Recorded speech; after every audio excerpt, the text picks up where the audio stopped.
Joseph Morgan is one of those few actors who pulls off a pale face and dripping blood. It's not as easy as it sounds. He stars as Klaus Mikaelson on the CW's Vampire Diaries. He now has his own spinoff, The Originals, which is premiering October 3rd, also on the CW. He joins me now to talk brooding vampires and maybe a bit about what he's doing when he's not biting necks, which isn't as often as you might think. Good to see you, man. How you doing? Pleasure, Thanks man. for having me. You have one of the most awesome stories because, you know, you kind of showed up on set for like a one-off, right? Well, I mean, I was booked originally for 4 episodes of the Vampire Diaries, Yeah. but you know, there was always a little potential that I'd be brought on as a regular. And that was worked into my kind of the whole deal from the beginning. So I knew really what that meant was like, if I mess it all up, then I'm not going to be coming back. So Fine to screw up. my character came in someone else's body and then came into his own body. So I knew that was also like a little get out of jail for them. If he kind of does a terrible job, we'll just have him jump into someone else's body, you know, get a better actor in. But it really kind of all worked out really well for me, yeah. Were you a vampire person before this? You know, I've always been a fan of the genre, yeah. I watched, you know, as much as I could get my hands on and read a lot of kind of obscure vampire books. So yeah, as a kid, I've always been a little, or I was always a little obsessed. Yeah, it seems like the nation is becoming more and more obsessed with it. It's really taken everybody by storm. I'm waiting for the fad to be over and it to be cowboys again or something. You know, I don't know how long it's going to be last, but... Why do you think that is? Why do you think people are drawn into this? You know, I think it's the idea of someone who sort of carries a dark secret. I think that's appealing, that's enticing for people. I think also someone who feels kind of outside of society, outside of the group, like, you know, like someone who doesn't fit in. I think that's very appealing. A lot of people can relate to not feeling a part of something, you know. That makes sense. And so this show, particularly the Vampire Diaries, did that. It gave people a space to understand that world, to connect to that world. And now with the new show, there's even more of that, and more of you, certainly. There's more of me, yeah. It's far more work than the Vampire Diaries was. And more of my family, the original siblings. Yeah. And it's set in New Orleans as opposed to, you know, the small town of Mystic Falls. So there's much more opportunity for decadence, you know. It's very much a sort of, and it adheres to the supernatural feel of New Orleans. You know, we use the above ground graveyards and all of that great stuff, and then it's set primarily in the French Quarter of New Orleans.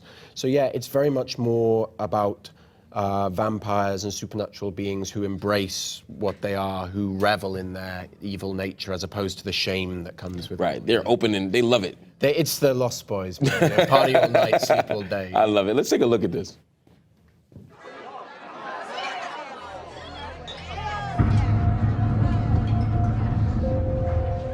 Klaus, Marcel, must be 100 years since that nasty business with your papa.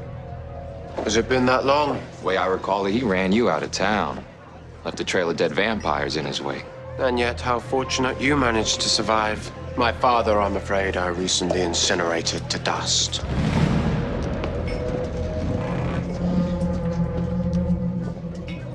Well, if I'd known you were coming back in town, if I had a heads up. What, Marcel? What would you have done? I'd have thrown you a damn parade. I love it, man.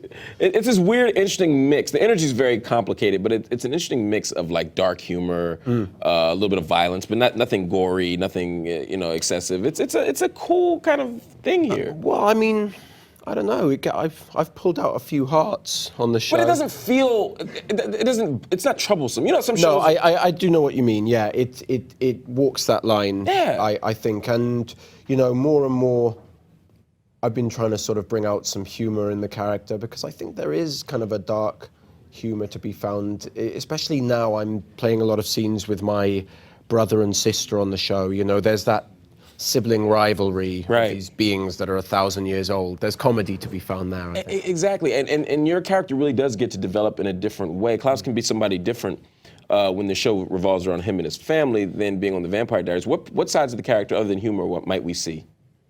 Well, Klaus is an expectant father.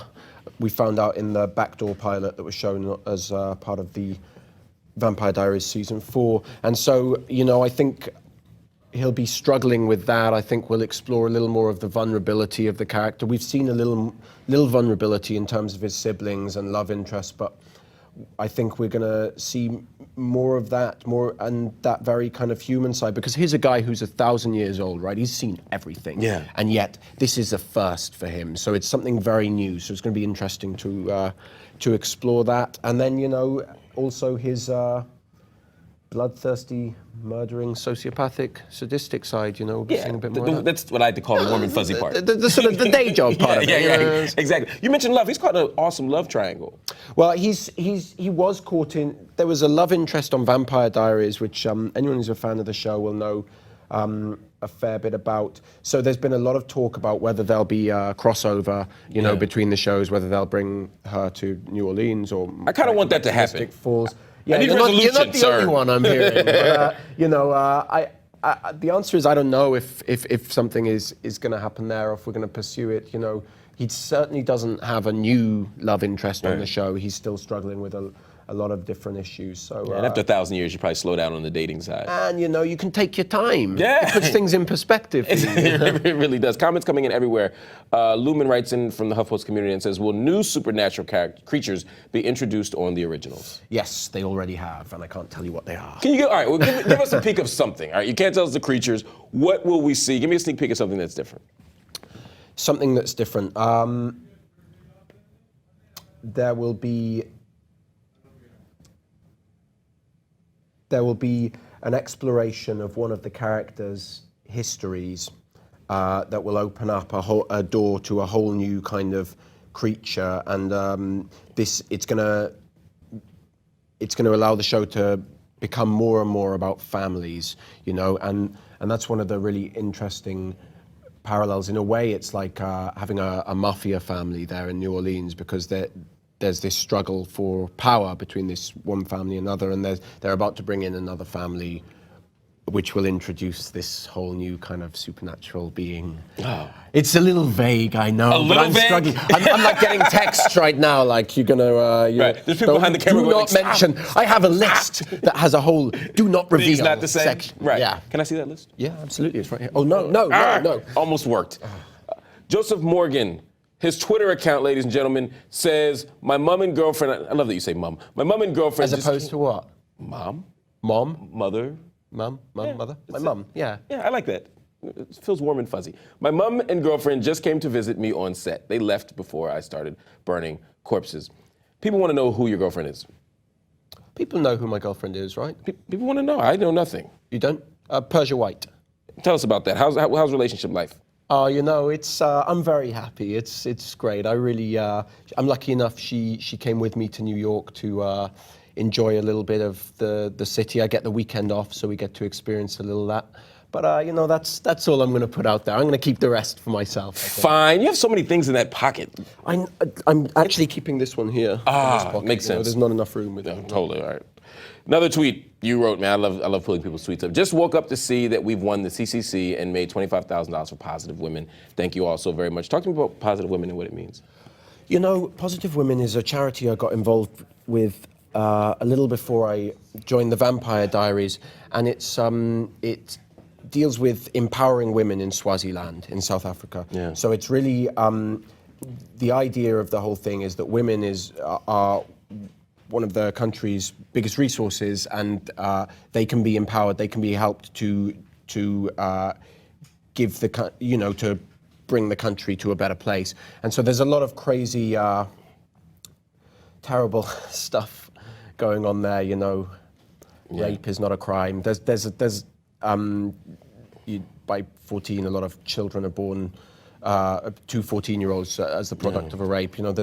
There's a lot of work still needs to be done. But the thing that got me is the population of Swaziland is just over 1 million. Now, I have just over 1 million followers on Twitter. So, that's, I just feel like something can be done quite quickly in our lifetime, in my lifetime, that can be turned around, that can be changed. Here's a country that's small enough that we can really make a difference. And the other reason I got involved with them was because a friend of mine I was in tertiary college that's 16 to 18 yeah. years old. Tertiary? Tertiary, yes. She started the charity with a woman in Swaziland, so she came to me and I put a video up on YouTube, which nobody watched, saying, hey, please help. And then I got the part on Vampire Diaries, and it was the only video of me on YouTube, and then everybody watched it. helped. That's like, awesome. who's this guy playing Klaus? But it was really great because that immediately got some attention for the charity. And it was good to be able to use your celebrity for good. I mean, as opposed to using it for evil? Yes, yes. Absolutely, yeah. Or if not- Although I'm tempted all the I time to know, use there's so my many powers dastardly for- things you can do. so many things. And by evil, I just mean like weird selfies coming out of the shower or like, the Geraldo Rivera look or something. There's so many weird things people do with their Twitter followers, and to direct people toward something positive is awesome. I want to ask you before you go though, what's next? I mean, I know you've directed some stuff. Was it Armistice? Armistice is an indie film that I did with a friend of mine directed it. I'm pretty much the only. I did another friend of mine, Matt Ryan, is in the movie as well. But it's pretty much just me trapped in a house. It was a long time ago, but it's just got American distribution, so it'll be out before the end of the year. So that's something I've been promoting. And then there's Revenge. No, Revelation. Revelation, excuse me. Yeah, that's a short film I did. We just got into Miami Short Film Festival, and we just got into Rhode Island as well, which is 7 film festivals. So I'm really happy, and I'm just starting to develop some new ideas to make another short. I'm really interested in directing as well, but I just have so little time. I managed to do a movie during the hiatus called Dermaphoria, an indie movie with Ron Perlman and Walton Goggins and Kate Walsh. Is this going to be? The reason I'm asking, I noticed a pattern here. You do a lot of psychological stuff, a lot of thrillers, a lot of dark stuff. Are you ever going to be like in a comedy or yeah, something like that? Or just be a regular guy who doesn't hold thousands of years of secrets inside of him, or I don't. You ever just work in a malt shop or something? Stuff. I don't know why I've got one of those faces or something. I'm not getting, I don't know, man. I don't know, help me out. We'll work on it. Thank you. In this pocket, I actually have the secret to your success. You do? Is it growing a beard or something like that? It's growing a beard and some other things that I can tell you later after you swap lists with me. I'll swap you. Done. All right, done. All right, we're going to swap lists. You hang here, HuffPost Live. You can also watch Joseph Morgan as Klaus in his new show, The Originals, on October 3rd, only on the CW. Stay with us at HuffPost Live. Much more coming up.